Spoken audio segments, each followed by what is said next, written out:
Sanskaram University, where cutting-edge technology meets the promise of world-class education. Sanskaram University, education with values. Bharat और पाकिस्तान के बीच cease fire हो गया है। दोनों देशों ने इसका ऐलान कर दिया है। हालांकि बीती रात पाकिस्तान की तरफ से सीमा पर सीज फायर का उल्लंघन किया गया।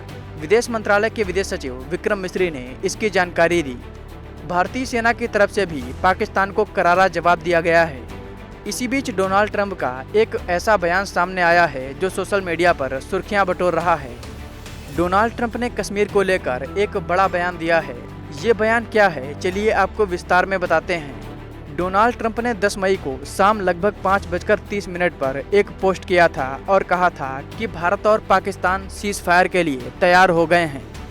ट्रंप के इस पोस्ट के बाद भारत और पाकिस्तान दोनों ने इस बात की पुष्टि की, लेकिन अब ट्रंप की तरफ से एक और बयान सामने आया है। इस बार ट्रंप ने कश्मीर को लेकर बड़ा बयान दिया है। डोनाल्ड ट्रंप ने 11 मई की सुबह एक पोस्ट करते हुए भारत और पाकिस्तान दोनों देशों की सराहना की। उन्होंने लिखा, मुझे भारत और पाकिस्तान के मजबूत और अडिग नेतृत्व पर बहुत गर्व है। ट्रंप ने पोस्ट किया कि मुझे गर्व है कि अमेरिका आपको इस ऐतिहासिक और वीरतापूर्ण निर्णय पर पहुंचने में मदद करने में सक्षम था।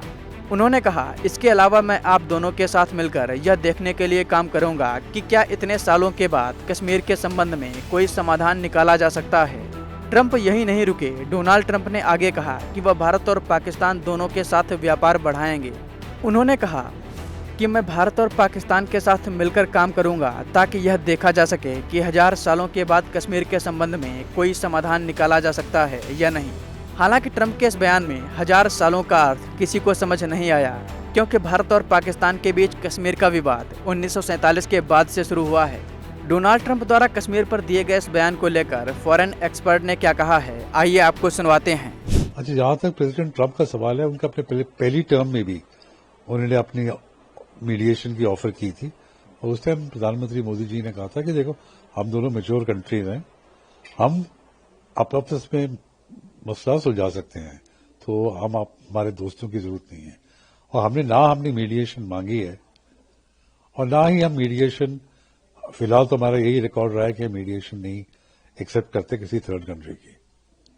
तो मेरा तो ये कहना होगा, क्रेडिट लेने में कोई भी क्रेडिट ले, क्रेडिट लेने की तो यहां तक जैसे फॉरेन सेक्रेटरी ने कहा था, विदेश सचिव ने, ये तो बायलैटरल अंडरस्टैंडिंग हुई है।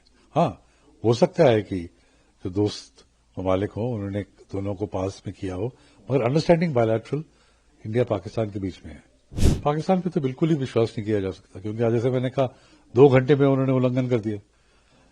तो ये भी जो कर रहा है, क्योंकि उसको जो पिछली रात मेरे ख्याल काफी सीरियस उस पर अटैक्स हुए थे, स्पेशली एयरफील्ड्स पे बहुत अटैक हुए थे। उसे सोचा हुआ था कि अब हमारी पोजीशन वीक है, इसलिए उन्होंने फिर सीज फायर की पेशकश की।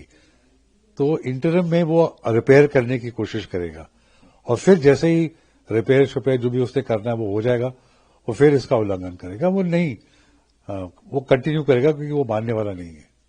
अब नहीं करना चाहिए। नहीं, उनका जो स्टेटमेंट है वो अपनी जगह ठीक है, उन्होंने ऑफर किया, बट भारत उसको एक्सेप्ट करे वो अलग बात है। अभी तक तो जैसे मैंने पहले कहा था, भारत ने कभी एक्सेप्ट नहीं किया थर्ड पार्टी इंटरवेंशन। एक बार ये गलती हमने की थी यूएन जाने की, उसके बाद थर्ड पार्टी इंटरवेंशन या मीडिएशन हम नहीं एक्सेप्ट करते।